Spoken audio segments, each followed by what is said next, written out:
NSK stock market update ಕನ್ನಡಗೆ ಸ್ವಾಗತ. ನಿಮಗೆ ಇವಾಗೇನು ನಾನು ಹೇಳ್ತಿದ್ದೀನೋ ಇದಕ್ಕೆ ಮುಂಚೆ ನಿಮ್ಗೆ ಯಾರೂ ಈ ಥರ ಒಂದು ಇನ್ಫಾರ್ಮೇಷನ್ ಕೊಟ್ಟಿರಲ್ಲ. ನೀವು ಇಲ್ಲಿ ನೋಡ್ಬೋದು, ಸ್ಟಾಕ್ ಮಾರ್ಕೆಟ್ನಲ್ಲಿ ಇದು ಗೊತ್ತಿಲ್ಲ ಅಂದರೆ ಕಡಿಮೆ ಲಾಭ ಹೆಚ್ಚು ಲಾಸ್ ಖಂಡಿತ ನಿಮಗೆ. ಯಾಕೆಂದರೆ ಈ ಒಂದು ವಿಷಯ ನಿಮಗೆ ಯಾರೂ ಹೇಳಿರಲ್ಲ. ಇದು ಸ್ವತಃ ನೀವು ಟ್ರೇಡ್ ಮಾಡಿ ಕಲಿಬೇಕು, ಇಲ್ಲ ಯಾರಾದರೂ ನಿಮಗೆ ಇದ್ರ ಬಗ್ಗೆ ಗೊತ್ತಿರೋರು ಕಲಿಸಿದ್ರೆ ಮಾತ್ರ ನೀವು ಕಲಿಯೋಕ್ಕೆ ಆಗತ್ತೆ. ಫಸ್ಟ್ ಆಫ್ ಆಲ್ ಈಗ ನಾವೇನು ಹೇಳ್ತಿದ್ದೀವೋ ಬೇಸಿಕ್ಕಿಗೆ ಹೇಳ್ತಿರೋದು, ಈ ಬೇಸಿಕ್ ನೀವು ನೀಟಾಗಿ ಅರ್ಥ ಮಾಡಿಕೊಂಡ್ರೆ ನೆಕ್ಸ್ಟ್ ನನ್ನ ಸ್ಟಾಕ್ಸಲ್ಲಿ ನಿಮಗೆ ಕೊಡೋ ಇನ್ಫಾರ್ಮೇಷನ್ ಇರುತ್ತೆ, ಅದು ತುಂಬ ಅಕ್ಯುರಸಿಯಾಗಿ ನಿಮಗೆ ರಿಸಲ್ಟ್ಸ್ ಕೊಡೋ ಅವಕಾಶ ಇರುತ್ತೆ.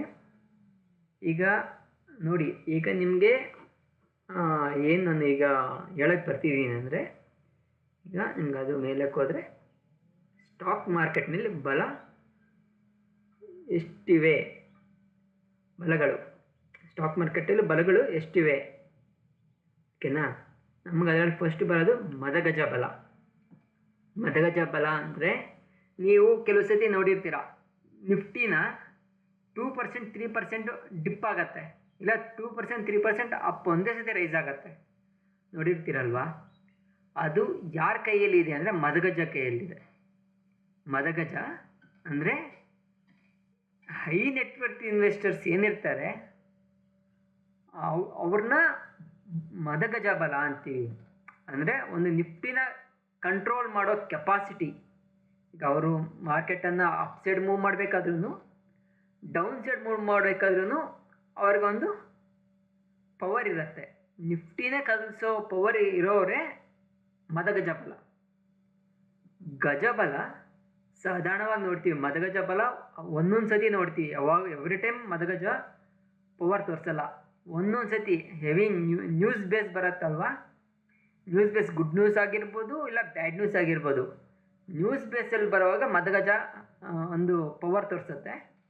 ನಾರ್ಮಲ್ ಟೈಮಲ್ಲಿ ಗಜಬಲ ಪವರ್ ತೋರಿಸುತ್ತೆ. ನಾವು ಗಜಬಲನ ಐಡೆಂಟಿಫೈ ಮಾಡೋಕ್ಕಾಗಲ್ಲ ಸಡನ್ನಾಗಿ, ಬಟ್ ಡಿಪ್ ಸ್ಟಾರ್ಟ್ ಆದಾಗ ನಾವು ಮೊದಲೇ ಹೇಳ್ಬೋದು, ಇಲ್ಲಿ ನಮ್ಗೆ ಮದಗಜ ಬಲ ಕಾಣಿಸ್ತಿದೆ, ಡಿಪ್ ಆದರೂ ಹೆವಿ ಡಿಪ್ ಆಗುತ್ತೆ, ರೈಸ್ ಆದರೆ ಹೆವಿ ರೈಸ್ ಆಗುತ್ತೆ ಅಂತ ನಾವು ಒನ್ ಡೇ ಬಿಫೋರ್ ಆಗಲಿ ಇಲ್ಲ ಅಟ್ ಮೂಮೆಂಟ್ ಆಗಲಿ, ಏನೋ ನಮಗೆ ಅಲ್ಲಿ ರ್ಯಾಲಿ ಬರೋದಾಗಲಿ ಇಲ್ಲ ಡೌನ್ ಸೈಡ್ ಡಿಪ್ ಆಗ್ತಿರೋ ಮೂಮೆಂಟ್ ಒಂದು ಸ್ಪೀಡ್ ನೋಡಿ ನಾವು ಮದಗಜ ಎಂಟ್ರಿ ಕೊಟ್ಟಿದೆಯಾ ಇಲ್ಲ ಖಾಲಿ ಗಜಬಲನೇ ಇದೆಯಾ. ಗಜಬಲ ಅಂದರೆ ಪ್ರಾಫಿಟ್ ಬುಕ್ಕಿಂಗ್ ಆಗಿರ್ಬೋದು, ಇಲ್ಲ ಇಲ್ಲಿಂದ ರಿವರ್ಸಲ್ ಎತ್ಕೊಳ್ಳೋದಾಗಿರ್ಬೋದು. ಯಾವುದೋ ಒಂದು ರೇಂಜ್ ಬರುತ್ತಲ್ವ, ಆ ರೇಂಜಿಂದ ರಿವರ್ಸಲ್ ಆಗಿರ್ಬೋದು, ಅಲ್ಲಿ ಮದಗಜ ಎಂಟ್ರಿ ಇರುತ್ತೆ. ಕುದುರೆ ಬಲ. ಕುದುರೆ ಬಲ ಅಂದರೆ ಏನಿಲ್ಲ, ಸ್ಮಾರ್ಟ್ ಇನ್ವೆಸ್ಟರ್ಸ್ ಏನು ನೋಡ್ತಾರೆ ಅಂದರೆ ಮದಗಜ ಬಲನ ನೋಡ್ತಾರೆ, ಗಜಬಲ ನೋಡ್ತಾರೆ. ಇವು ಯಾವ ಸೀಡ್ ಇದೆ, ಗಜಬಲ ಆಗಲಿ ಮದಗಜ ಬಲ ಆಗಲಿ, ಮದಗಜ ಬಲ ಅವಾಗವಾಗ ನಿಮ್ಗೆ ಸಿಗತ್ತೆ. ಯಾವ ಸ್ಟಾಕ್ ಒಂದು 7% 8% ಈ ಥರ ರೈಸ್ ಆಗುತ್ತಲ್ಲ, ಅಲ್ಲಿ ಮದಗಜ ಬಲ ಇರುತ್ತೆ ಸಾಧಾರಣವಾಗಿ. ನಿಫ್ಟಿ ಕಲಿಸ್ಬೇಕಂದ್ರೆ ಮಾತ್ರ ಹೆವಿಯಾಗಿ ಮದಗಜ ಬಲ ಬೇಕೇ ಬೇಕು. ಒಂದು ನಾರ್ಮಲ್ ರೇಂಜಲ್ಲಿ ರೈಸ್ ಆಗೋದು ಒಂದು 1%, 1.5% ಈ ಥರ ರೈಸ್ ಆಗೋದ್ರೆ ಗಜಬಲ ಸಾಕು. ಈ ಕಾನ್ಸೆಪ್ಟ್ ಏನು ಹೇಳ್ತಿದ್ದೀನಿ ಇದು ನಿಮಗೆ ತುಂಬ ಯೂಸ್ ಆಗುತ್ತೆ. ಇದು ನೆಕ್ಸ್ಟ್ ಟೈಮಲ್ಲೇ ನಿಮಗೆ ಇದನ್ನ ಎಕ್ಸ್ಪ್ಲೇನ್ ಮಾಡ್ಕೊಂಡಿರಲ್ಲ, ಯಾಕೆಂದರೆ ನಿಮ್ಗೆ ಫಸ್ಟ್ ಟೈಮ್ ಎಕ್ಸ್ಪ್ಲೇನ್ ಮಾಡ್ತಿದ್ದೀನಿ. ನೆಕ್ಸ್ಟ್ ಗಜಬಲ ನಿಮಗೆ ಮದಗಜ ಬಲ, ಕುದುರೆ ಬಲ ಇವು ನಾನು ಹೇಳ್ತೀನಿ ಹೊರತು ನಿಮಗೆ ಆ ಒಂದರೆ ಏನು ಅನ್ನೋದು ನೀವು ಈ ವಿಡಿಯೋದಲ್ಲಿ ನೋಡ್ಕೋಬೇಕಾಗತ್ತೆ ಓಕೆನಾ. ಈ ಕುದುರೆ ಬಲ ಅಂದರೆ ಸ್ಮಾರ್ಟ್ ಇನ್ವೆಸ್ಟರ್ಸ್ ಅಂತ ಹೇಳಿದ್ನಲ್ಲ, ಆ ಸ್ಮಾರ್ಟ್ ಇನ್ವೆಸ್ಟರ್ಸ್ ಏನು ನೋಡ್ತಾರೆ ಅಂದರೆ ಗಜಬಲ ಯಾವ ಕಡೆ ಒಂದು ಸ್ಟೆಪ್ಸ್ ಆಗ್ತಿದೆ ಅನ್ನೋದನ್ನು ಅವರು ಮೊದಲೇ ಐಡೆಂಟಿಫೈ ಮಾಡ್ತಾರೆ.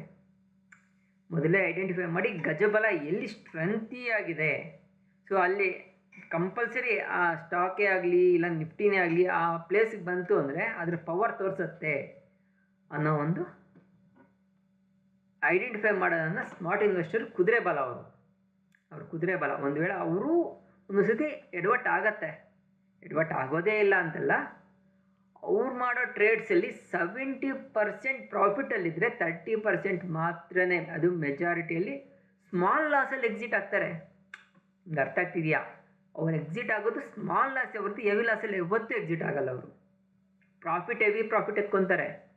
ಅವ್ರು 30% ಏನು ಅವ್ರ ಎಂಟೇರ್ ಅವರು ನೆಟ್ವರ್ತಲ್ಲಿ ಲಾಸ್ ಆಗಿದ್ದಾರೆ, ಎರಡೇ ಟ್ರೇಡಲ್ಲಿ 30% ಅಲ್ಲ 30% ಎಬೋ ಕೂಡ ಬರುತ್ತೆ.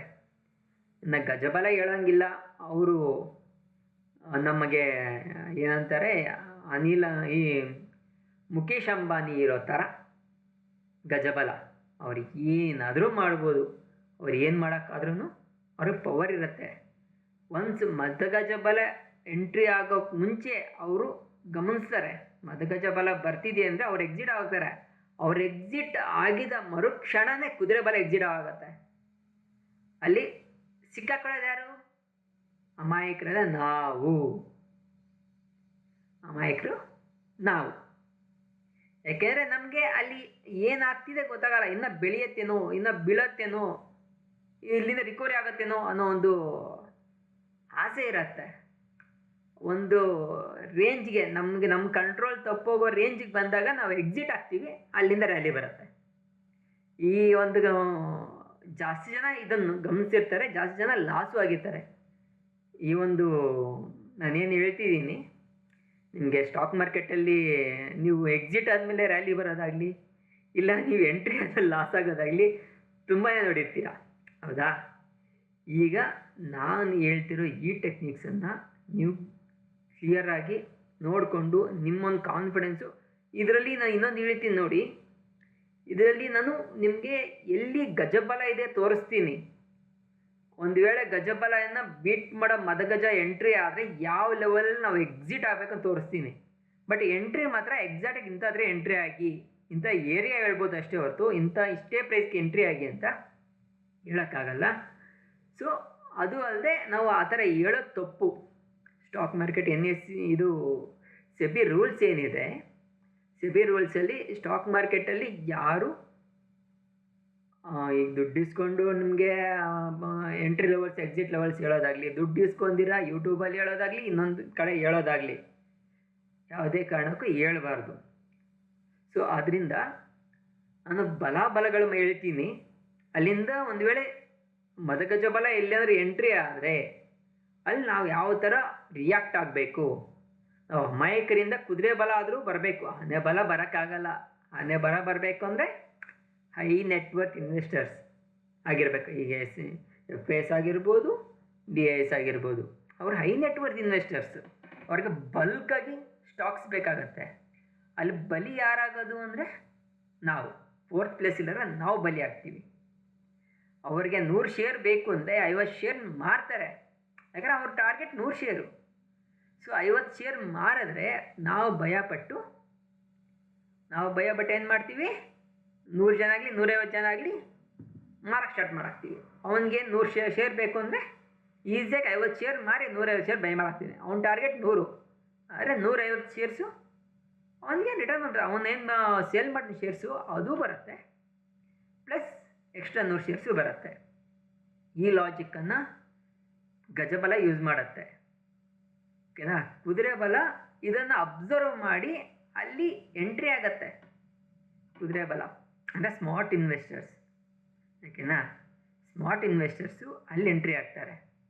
ಅಲ್ಲಿ ನಾವು ಏನು ಮಾಡ್ತೀವಿ, ಇನ್ನು ನಾವೊಂದು ಅಪ್ಸೈಡ್ ಎತ್ಕೊಂಡಿದ್ದೀವಿ ಅನ್ಕೋ, ಅಲ್ಲಿಂದ ಡ್ರಾಪ್ ಆಗ್ತಿದ್ರೆ ಇನ್ನು ಇಲ್ಲಿಂದ ಬೆಳೆಯುತ್ತೇನೋ ಅಂತ ಪೂರ್ತಿ ಲಾಸ್ ಆಗೋರು ಇದ್ದು ಅಲ್ಲಿ ನಾವು ಎಕ್ಸಿಟ್ ಆಗ್ತೀವಿ. ಆ ಎಂಟ್ರಿ ಲೆವೆಲಲ್ಲಿ ಎಕ್ಸಿಟ್ ಆಗ್ತೀವಿ.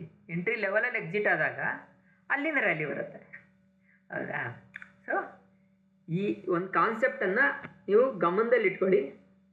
ಇಲ್ಲಿಂದ ನಾನು ಸ್ಟಾಕ್ಸು ಆಗಲಿ ನಿಫ್ಟಿ ಆಗಲಿ ನಿಮಗೆ ಲೆವೆಲ್ಸ್ ಅನ್ನೋದು ಹೇಳ್ತೀನಿ. ಆದರೆ ಆ ಲೆವೆಲಲ್ಲಿ ನಿಮ್ಮೊಂದು ಕಾನ್ಫಿಡೆನ್ಸ್ ಏನಿರುತ್ತೆ, ಕಾನ್ಫಿಡೆನ್ಸ್ ಆಗಿರ್ಬೋದು, ಇಲ್ಲಾಂದರೆ ನೀವು ಎಷ್ಟು ಲಾಸ್ಗೆ ರೆಡಿ ಇದ್ದೀರಾ.